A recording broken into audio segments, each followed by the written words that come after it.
السلام علیکم ورحمۃ اللہ وبرکاتہ۔ اللہ بڑے، اللہ کے خزانے بڑے، اللہ کے دینے کے بہانے بڑے، اللہ کے دینے کے پیمانے بڑے۔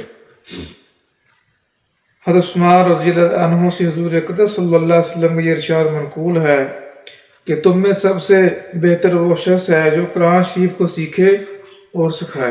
اکثر کتب میں یہ روایت بھاؤ کے ساتھ ہے جس کا ترجمہ لکھا گیا: اس صورت میں فضیلت اس شخص کے لیے ہے جو کلام پاک سیکھے اور اس کے بعد دوسروں کو سکھائے۔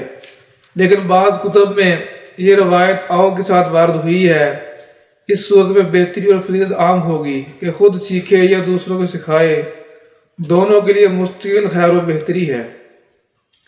کلام پاک چونکہ اصل دین ہے، اس کی بقا و اشاعت پر ہی دین کا مدار ہے، اس لیے اس کے سیکھنے اور سکھانے کا افضل ہونا ظاہر ہے، کسی توضیح کا محتاج نہیں۔ البتہ اس کے انواع مختلف ہیں۔ کمال اس کا یہ ہے کہ مطالب و مقاصد سمیت سیکھے، اور ادنا درجہ اس کا یہ ہے کہ فقط الفاظ سیکھے۔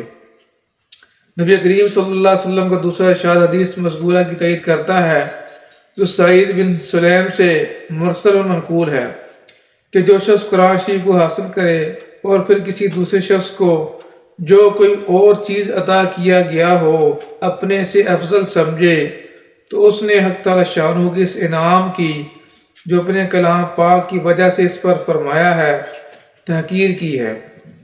اور کھلی ہوئی بات ہے کہ جب کلام الہی سب کلاموں سے افضل ہے، جیسا کہ مستقل حدیث میں آنے والا ہے، تو اس کا پڑھنا پڑھانا یقیناً سب چیزوں سے افضل ہونا ہی چاہیے۔ ایک دوسری حدیث سے ملا علی قاری نے نقل کیا ہے کہ جس شخص نے کلام پاک کو حاصل کر لیا اس نے علوم نبوت کو اپنی پیشانی میں جمع کر لیا۔ سہل تشتری فرماتے ہیں کہ حق تعالی شانہ سے محبت کی علامت یہ ہے کہ اس کے کلام پاک کی محبت قلب میں ہو۔ شرح حیا میں ان لوگوں کے فہرست میں جو قیامت کے ہولناک دن میں عرش کے سایہ کے نیچے رہیں گے، ان لوگوں کو بھی شمار کیا ہے جو مسلمانوں کے بچوں کو قرآن پاک کی تعلیم دیتے ہیں۔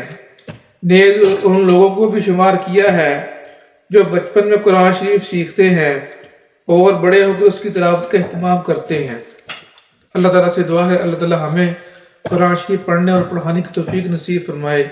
بڑے خوش قسمت ہیں وہ لوگ وہ قاری حضرات کو حفاظ کرام، وہ اساتذہ جو قرآن شریف پڑھنے کے بعد اس کی تعلیم جاری رکھے ہوئے ہیں اور اس کا فیض دوسروں کو بانٹتے ہیں اور مسلمانوں کو بچوں کو پڑھاتے ہیں۔ یہ بہت بڑے اعزاز کی بات ہے، بہت بڑے عطا کی بات ہے۔ اللہ تعالیٰ کے فضل سے، اللہ کے احسان سے یہ بات حاصل ہوتی ہے کہ ہم نے دیکھے ہمارے بہت سے حضرات، ہمارے دوست احباب جو خود پڑھے ہوئے تو ہیں لیکن اس شعبے سے کٹ گئے ہیں، اور بہت سے حضرات ایسے ہیں کہ انہوں نے پڑھا تو حدیث کا علم تھا لیکن وہ اب قرآن پڑھا رہے ہیں، اور بہت سے ایسے ہیں کہ جو قرآن پڑھ کر بھی اس شعبے میں اس کو نہیں دیکھ پا رہے۔ تو اللہ تعالیٰ سے دعا ہے کہ اللہ ہمیں قرآن شریف پڑھنے پڑھانے کی توفیق نصیب فرمائے۔ میں نے پہلی بار کیا تھا کہ یہ دنیا میں بھی نور ہے، آخرت میں بھی نور ہے۔ اس کے جو ثمرات ہیں، برکات ہیں، اس کے دنیا میں بھی فائدہ ہوتا ہے اور آخرت میں بھی فائدہ ہوتا ہے، اور یہ ایسی نیکیاں ہیں جو ہمیشہ ساتھ رہیں گی، اور یہ ایسی کمائی ہے جو کبھی ختم نہیں ہوگی۔ نیکیوں کی ایسی کمائی ہے جو ہمیشہ ملتی رہے گی۔ دنیا میں پیسہ ایک مرتبہ استعمال ہو گیا اور اس کا فائدہ حاصل کر لیا، پھر وہ ختم ہو گیا۔ نیکی جو کر لی جمع ہوگی، جو اللہ کے بیک میں جمع ہوگی، وہ کبھی ختم نہیں ہوگی، اس کا انسان ہمیشہ ہمیشہ فائدہ اٹھاتا رہے گا۔ تو اللہ پاک ہمیں سمجھنے کی توفیق نصیب فرمائے۔ السلام علیکم ورحمۃ اللہ وبرکاتہ۔